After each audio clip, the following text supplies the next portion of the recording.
What's up? I'm Rob. I'm Chris. We are Enter Shikari. And you are watching PitCam.tv.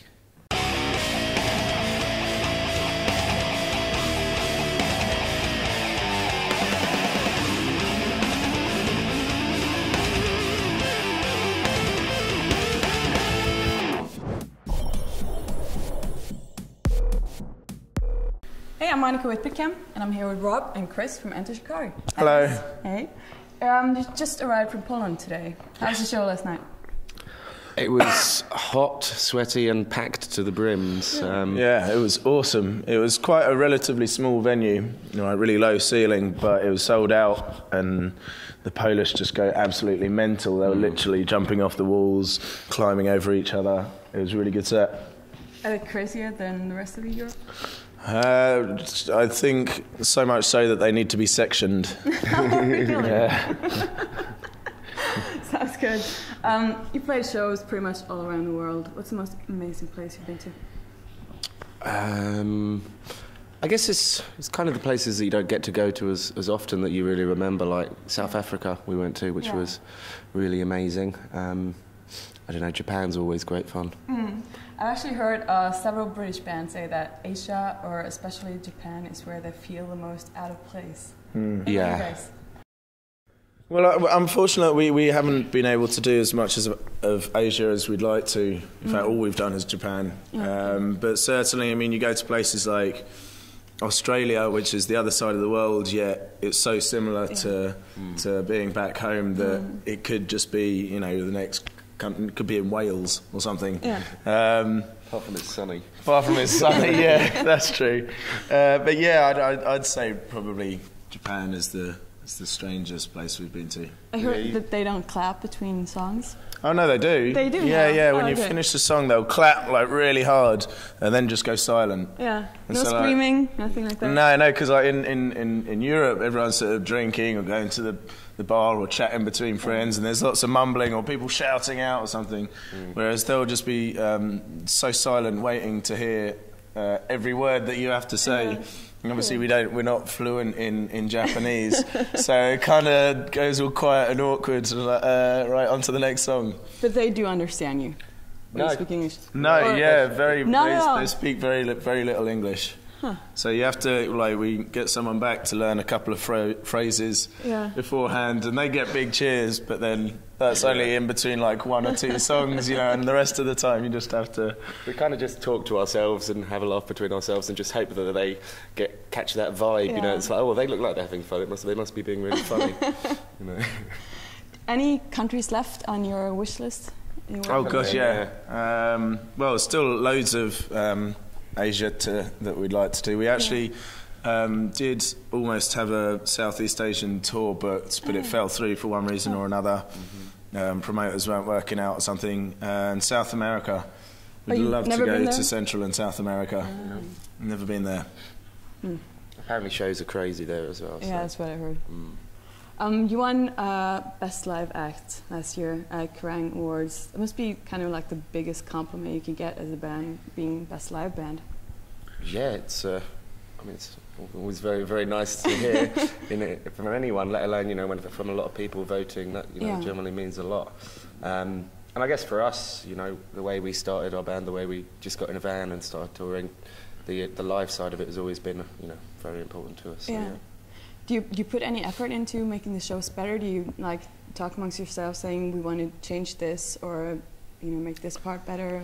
Well, every tour we try and up ourselves, whether it be through production or the set that we play, or sort of give ourselves little remixes of old songs that we've done to sort of freshen them up or something like that. So there's always plenty of new stuff, and we're always trying to outdo ourselves each time, which can get quite difficult. We're sort of constantly putting the bar higher for ourselves. But tonight is a bit of a nightmare because our truck got broke down and stuck in Warsaw. With all of our equipment. With all of our equipment and with all of our lighting rig. So we have no lights for tonight. Oh, really? Yeah, I saw quite a few out there. Well, this is all just the house lights. Really? Yeah. We were going to bring a lot more in. There's going to be a huge, big rig set up But so it's back to basics today, I think. We'll have to up our performance even more so to compensate for the lack of the lighting. It was last night the clutch on the truck broke. So they needed a whole new part, so we had to turn the bus around, go meet the truck where all the equipment was, and pick out a couple of guitars and just the bare essentials. So we've got a show. So is it going to be like that for the rest of the tour, or do you have to picked up? It's lucky tomorrow we've got a day off actually, hopefully the bus will get fixed and then come join us in Cologne. Oh, okay. Sounds good. Yeah, fingers crossed. On the single Callous Surprise, the lyrics state, if you stand for nothing, you'll fall for anything. What do you guys stand for? Come on. It reminds me of an episode in an English program called The IT Crowd. Okay. Like the IT information technology department of an office. And this woman goes for a job, and someone asks her, so what does IT stand for? And she doesn't actually know what IT stands for. She says, like, stands for integrity, for standing in what you believe in. And yeah, but what does it actually stand for? I don't know, what do we stand for? I suppose we stand for respecting others, ourselves, and our planet. Mm-hmm. Stand for treating people as you wish to be treated. Unity amongst all mankind. Yeah, it's pretty wide. Yeah, as big as you can get. There you go. You released your third full length last year called Flash Flood of Color. Now the record in itself is pretty politically themed, but what about the title? What's the meaning behind that one? Yeah, well, basically, when we choose a title, we look back through all of our lyrics from the album, or Rao's lyrics from the album, see what we think sort of represents the album best, or we'll pick out a few and then whittle it down to what we think is the best one. And our second album, Common Dreads, we kind of felt, certainly the title had a little bit of a negative feel about it, so we wanted something that was really quite a lot more positive. And also, we just thought it sort of represented the album well, and as with all our music, there's sort of such a range of different sounds and noises and genres that come at you that Flash Flood of Colour just seemed to sort of was a good way to describe it. Mm. Now, the political theme, is that like all of you, or is it important to all of you? What? Well, Rao is obviously the most vocal about it, but it's something that we all have strong feelings about. That's true. What do you say to those bands who say that like politics have no place in music? Some bands say that's that. Bullshit. Yeah, I agree. Politics is in everything. You can't get away from it. And I think it's ridiculous if bands say that. I've said it in other interviews that I think like sometimes you look around you and it feels like the world is collapsing around us, and then people still go and sing about their own personal little life problems that they have, or little things that mean absolutely nothing. And it surprises me that not more people speak about the kind of topics that affect everyone in the world going on right now, whether it be political or talking about technologies, or talking about the environment. It's what we're living in, it's what we're surrounded by, and it's happening to us every single day, to every single person on the planet. So why wouldn't we talk about it? And it's kind of always had a place in music, hasn't it? Politics, ever since the slaves started singing "We Will Overcome." Yeah, no, absolutely. I mean, people like. Music is such a good platform to be able to express opinions and ideas, and whether we like it or not, we've been put up on this pedestal and people are listening to us, so we feel that we should talk about something that has a lot of meaning to it. I have a couple of questions for you that a friend of mine wanted to ask you regarding the riots in England in 2011. Do you feel that what happened, that it could have been a great opportunity for those who are discontent to sort of force change? if it had been carried out in a different manner? It's a difficult one. I think the people that were rioting are people that have been pushed to a point, but maybe didn't quite know how to express themselves. So all they were doing was they saw an opportunity and they took it. Yeah, I mean, it was a strange thing because they kind of isolated it to.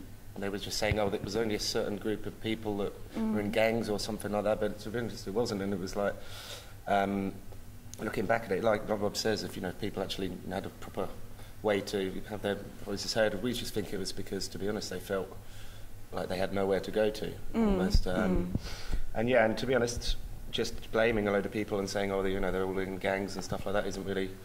it's not going to do anything. It's going to isolate them even more and make them feel even less of a part of their communities and even want to rebel even more and hate the people that... I don't know, it's a difficult question. Like there's so many aspects to what happened that are so sort of deeply rooted in our society.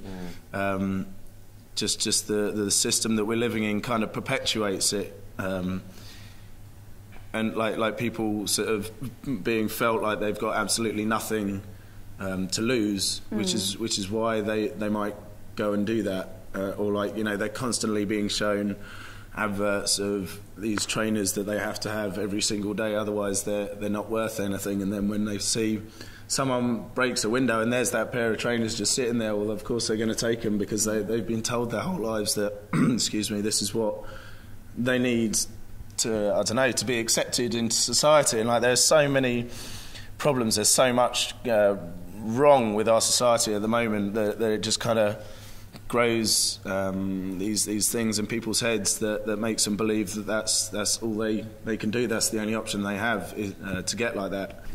Well, you guys were actually affected by the riots, huh? With your distribution? Our distributor's warehouse was burnt down with a lot of stock, a lot of CDs and everything in that. I don't think anyone really knew what they were burning down. I think, because it was a real shame. Because this is like a lot of independent labels got really damaged.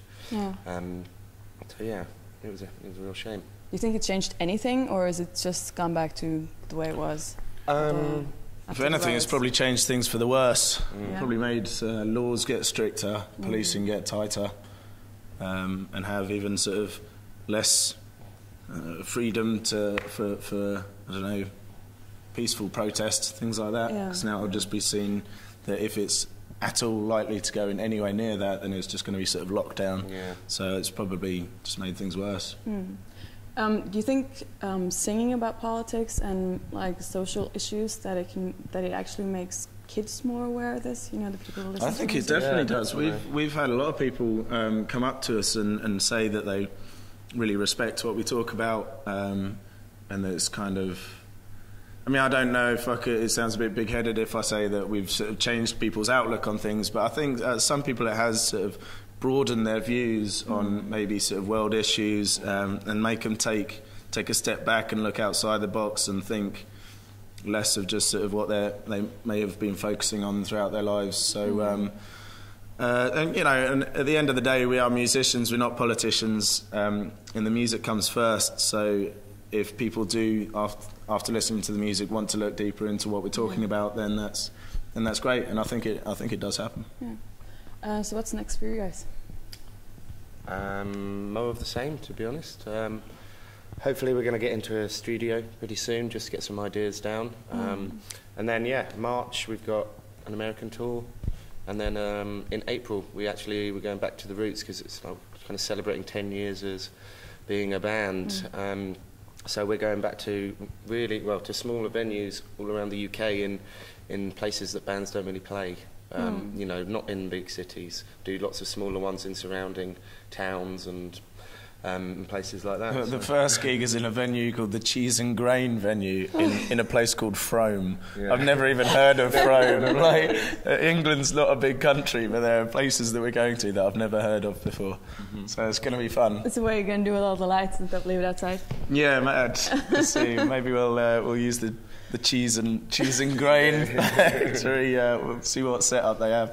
No, yeah, the idea of it is to be very stripped back, like it would have been 10 years ago almost. So just us, just the music, and just the people in front of us. And you've all stuck together for these 10 years, huh? No big changes. Just about. God, sometimes we sick of each other. I think the fact that we were good friends before we ever started the band has sort of helped us. We literally have grown up together, so we know each other very well, know each other's boundaries. So I think that's kind of helped us stick together for so long. Cool. You recorded the album in Thailand. How did you end up there? We were lucky, to be honest. The guy producing the album, a guy called Dan Weller, had been approached by a guy who'd opened this new studio in Thailand and wanted him to bring some acts over. We were just in the right place at the right time, to be honest. Because we ended up getting a really great deal on it, and it was just this state-of-the-art, brand new studio. We could stay there, we could eat there, everything was supplied for us, and it just meant we could focus totally 100% on writing the album. It was awesome. It was so good. We're desperate to go back. Thailand. Are you going to go back?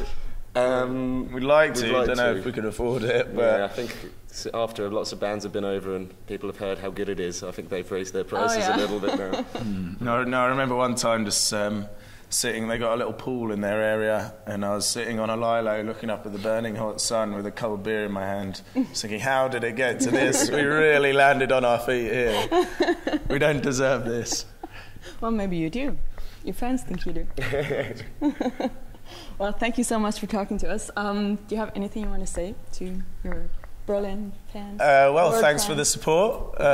Sorry we don't have our full production here today, but hopefully we'll still, put all our energy into it and have a good show.